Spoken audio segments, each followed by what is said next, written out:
Things are starting to boil over in Philadelphia, and honestly, it's hard to ignore what's happening with this offense. Nick Sirianni had a chance to address the media and maybe, just maybe, give us some hope that changes were coming. But no, he stood firm and said it. No changes are being made to the offensive play calling. Nothing. Zero. Nada. That's where it starts getting frustrating. Because we've seen this before, haven't we? We saw it last season when changes came way too late. And now we're walking down that same road again, expecting something different. Now, the fact that they're sticking with Kevin Patullo, I'm not completely mad at that. Let's be real. Firing someone in the middle of the season doesn't always fix the problem. We saw it last year when they moved on from Sean Desai. That change didn't exactly spark a miracle. So, the answer may not be firing the coordinator right now. But here's the thing. That doesn't mean you shouldn't get help. Sometimes, you don't need to blow it up, you just need to bring in another voice. A consultant. An extra set of eyes.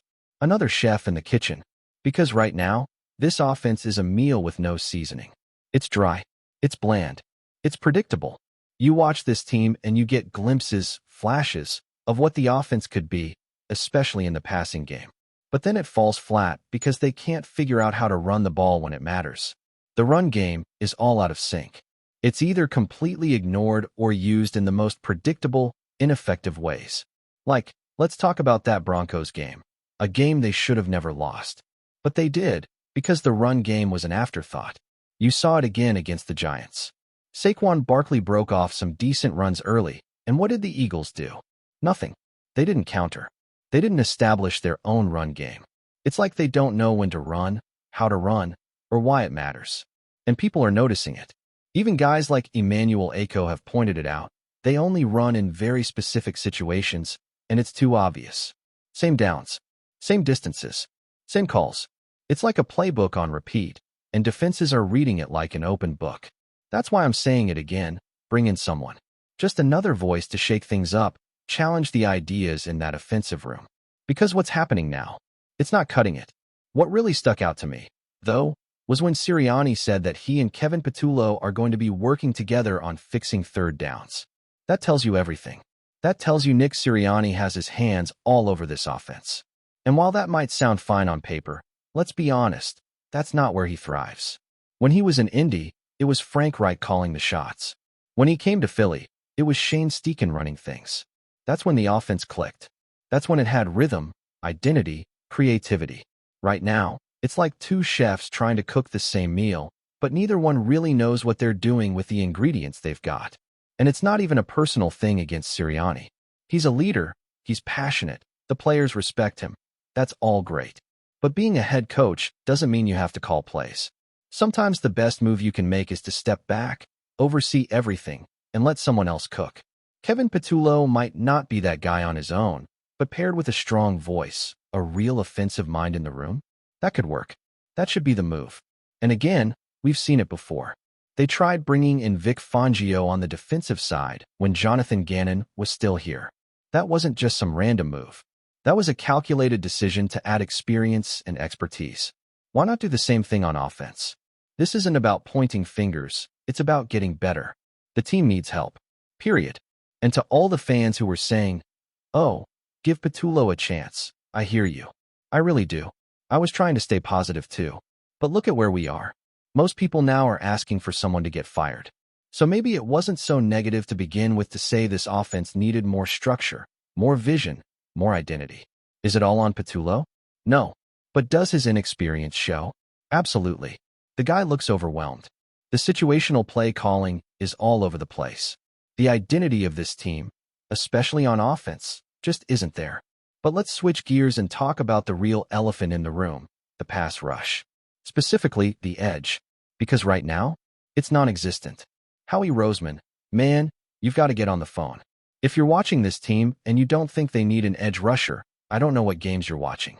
And I said this even before the retirement of Zadarius Smith. That loss just pushed it from a need to an emergency. Let me just read these numbers again because they're insane. Patrick Johnson, 1 sack. Taylor Hunt, 0. Josh Uche, 0. Nolan Smith, 0. Azeez Ojulari, 0. And the only guy who had anything close to production, Zadarius Smith, is gone. He had 1.5 sacks and wasn't even on the team in week 1. That's wild. That's unacceptable. You cannot win in the National Football League without edge pressure.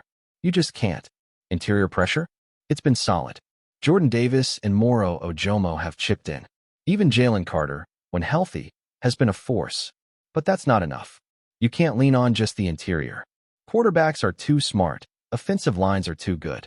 You need guys coming off the edge, bending, getting home. Right now, the Eagles don't have that. And that's a problem. I've been disappointed in a few guys, but none more than Jalen Hurts. I had high hopes for him. I thought he was going to be the one to step up, to be that young edge presence that makes it okay to let a guy like Josh Sweat walk. But man, was I wrong. We should have paid Josh Sweat.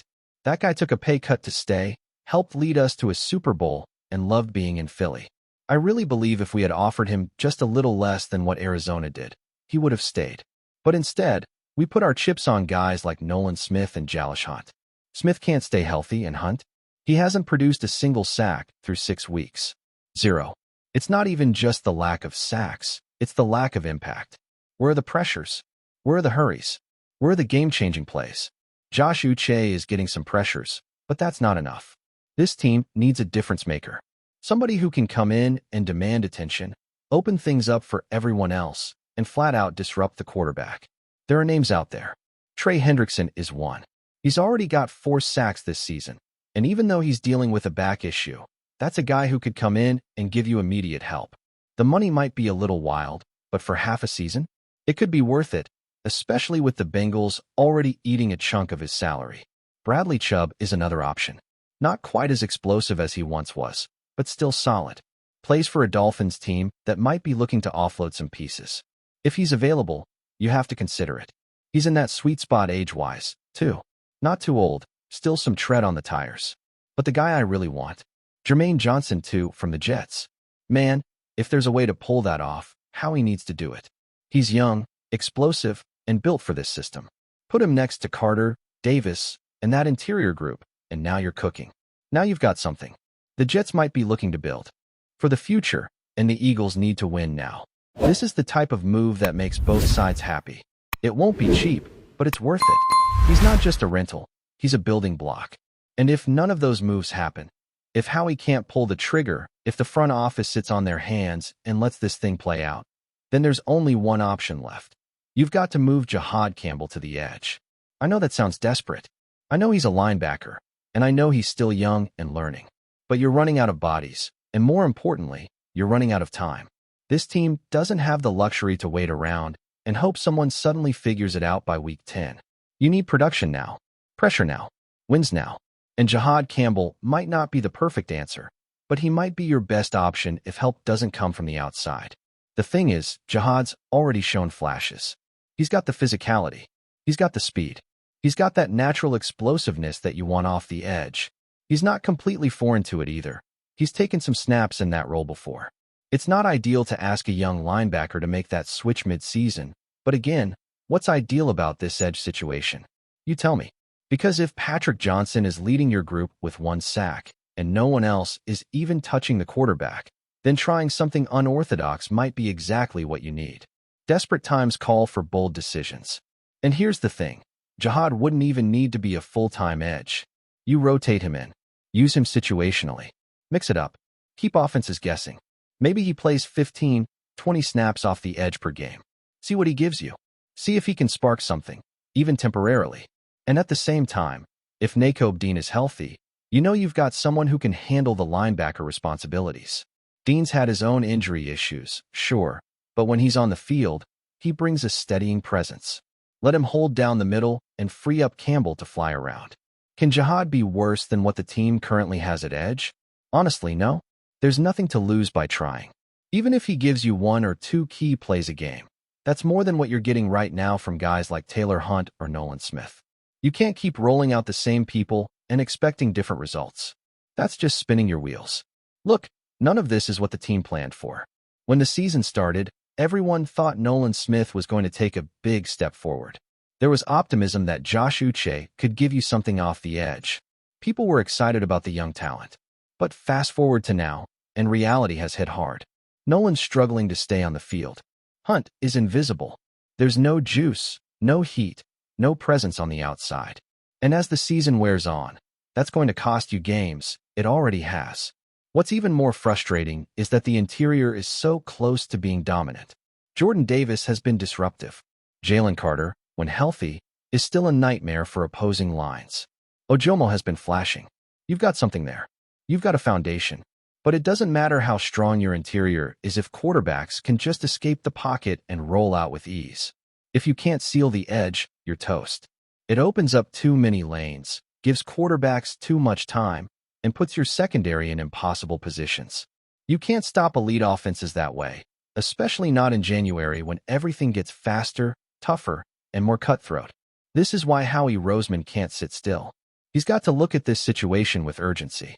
You can't let a championship-caliber roster go to waste because of one glaring weakness. We've seen this before in Philly. We've seen seasons get derailed because a position group fell apart and no one stepped in to fix it in time. This is not the year to play it safe. Not when your offense is already shaky. Not when your margin for error is this thin. You've got the talent. You've got the pieces. But you need to plug the holes now.